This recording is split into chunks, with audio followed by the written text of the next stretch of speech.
दोस्तों नमस्कार। DSL law point में आपका स्वागत है। मैं हूं आपका मित्र धीरज कुमार त्रिपाठी।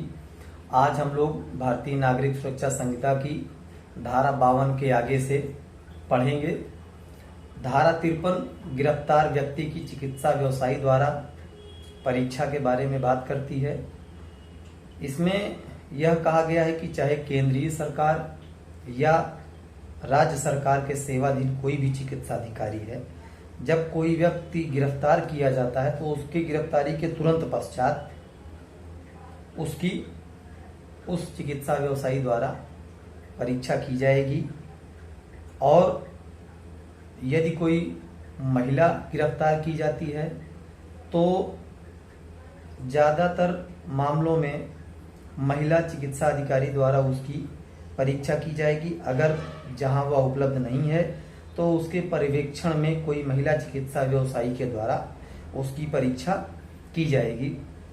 धारा 53 की उपधारा 3 में एक महत्वपूर्ण प्रावधान ये जोड़ा गया है कि जिस भी व्यक्ति की जिसको गिरफ्तार किया गया है उसकी जो भी चिकित्सीय परीक्षा की जाएगी, यथास्थित उसकी जो रिपोर्ट बनेगी उसकी एक प्रति उस व्यक्ति को या जिसको वह कहे उसको उसकी एक प्रति प्रदान की जाएगी।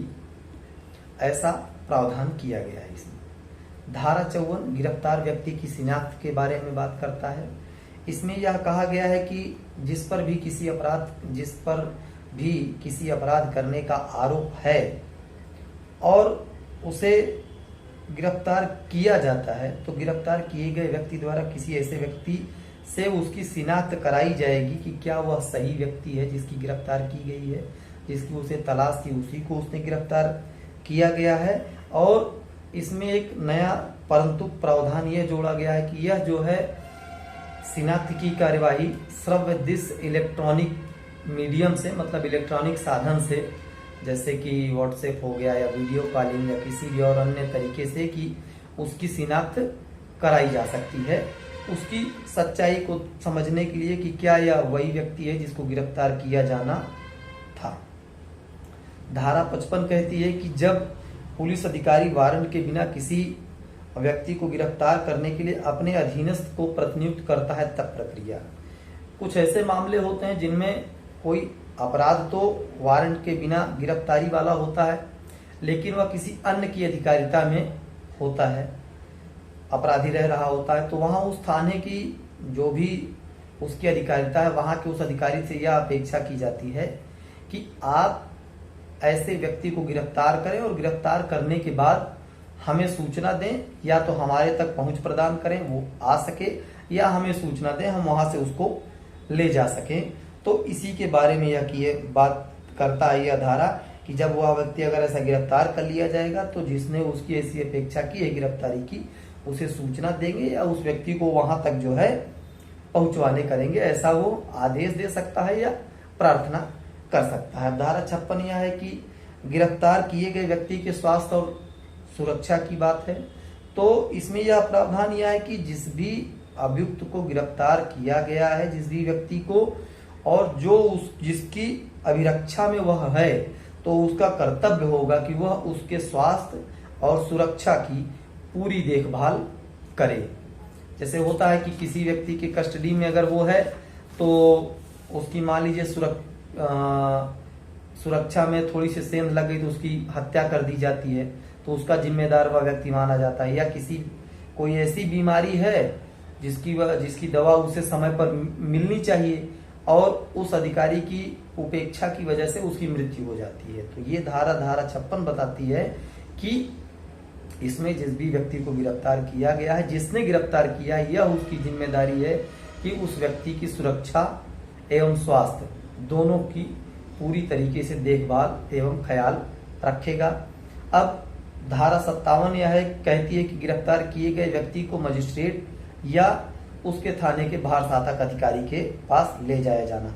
जहां पर वारंट के बिना किसी व्यक्ति को गिरफ्तार किया जाता है तो उस समय जिस भी पुलिस अधिकारी ने उसकी गिरफ्तारी की है वह बिना समय गंवाए, मतलब अनावश्यक विलंब के बिना यथाशीघ्र या तो थाने के बाहर साधक अधिकारी के पास या उस मजिस्ट्रेट के पास जिसकी अधिकारिता के अधीन ऐसी गिरफ्तारी की गई है, उस व्यक्ति को ले जाएगा और उसके समक्ष पेश कर अग्रिम कार्यवाही करेगा। धारा 58, गिरफ्तार किए गए व्यक्ति का 24 घंटे से अधिक निरुद्ध न किया जाना।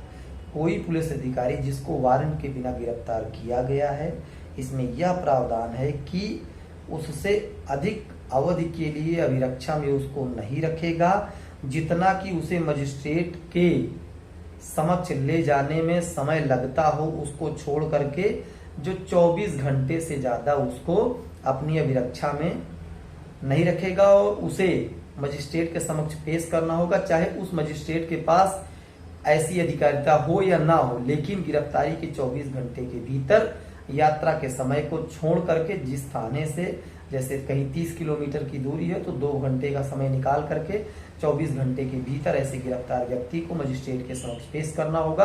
तब वह उसको, उसकी जिम्मेदारी होगी मजिस्ट्रेट की कि या वो जमानत देने को तैयार हो, अपराध जमानती हो तो उसको वहीं से छोड़ सकता है, अगर अपराध अजमानती है तो उसको जहां पर भी हो जेल के सुपुर्द अभिरक्षा में भेज सकता है, जिसे कि हम लोग शुरू के 15 दिन की पुलिस कस्टडी कहते हैं।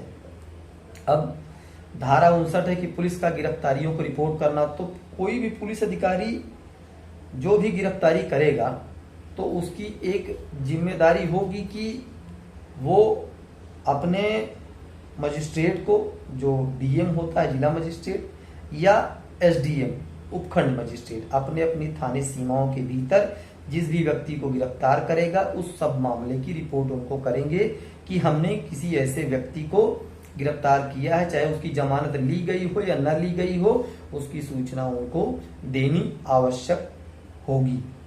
अब धारा 60 कहती है कि पकड़े गए व्यक्ति का उन्मोचन। तो जब पुलिस अधिकारी ने किसी ऐसे व्यक्ति को गिरफ्तार किया गया है तो उसका उन्मोचन बंध पत्र या जमानत पत्र या किसी मजिस्ट्रेट के आदेश के अधीन ही किया जाएगा, अन्यथा नहीं।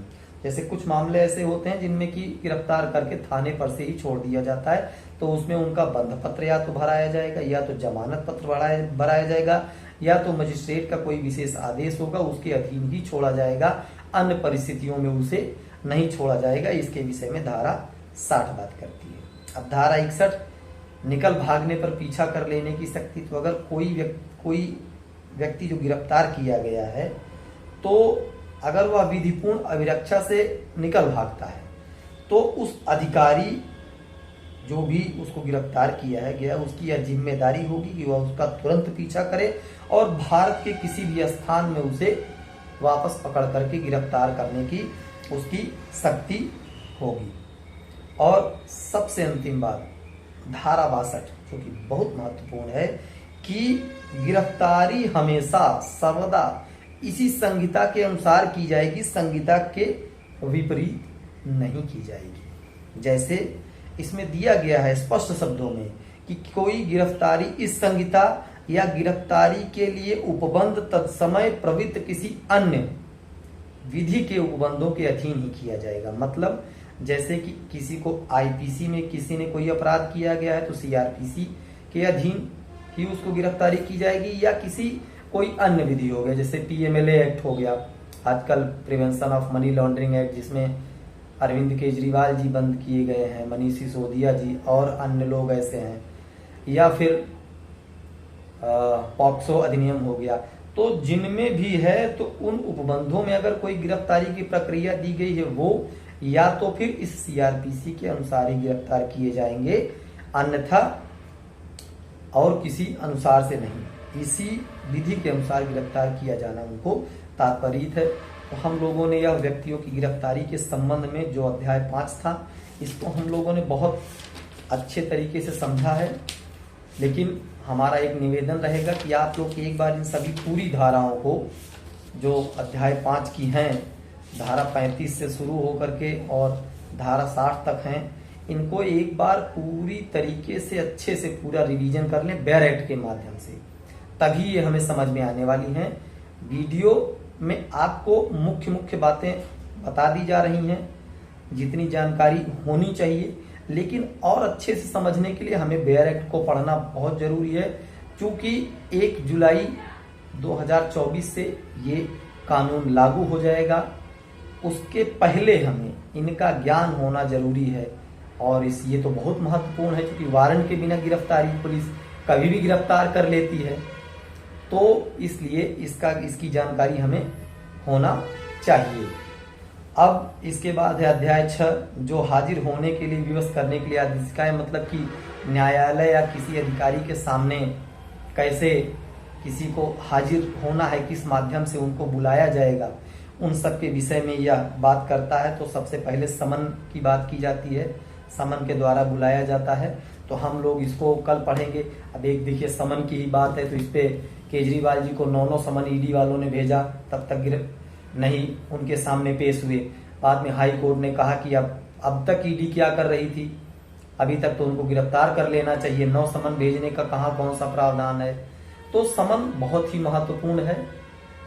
कैसे किसी सरकारी ऑफिसर को, किसी प्राइवेट व्यक्ति को अगर वह नहीं मिल रहा है तो किसी अन्य व्यक्ति को किस तरीके से की जाती है, इसके विषय में हम लोग कल देखेंगे।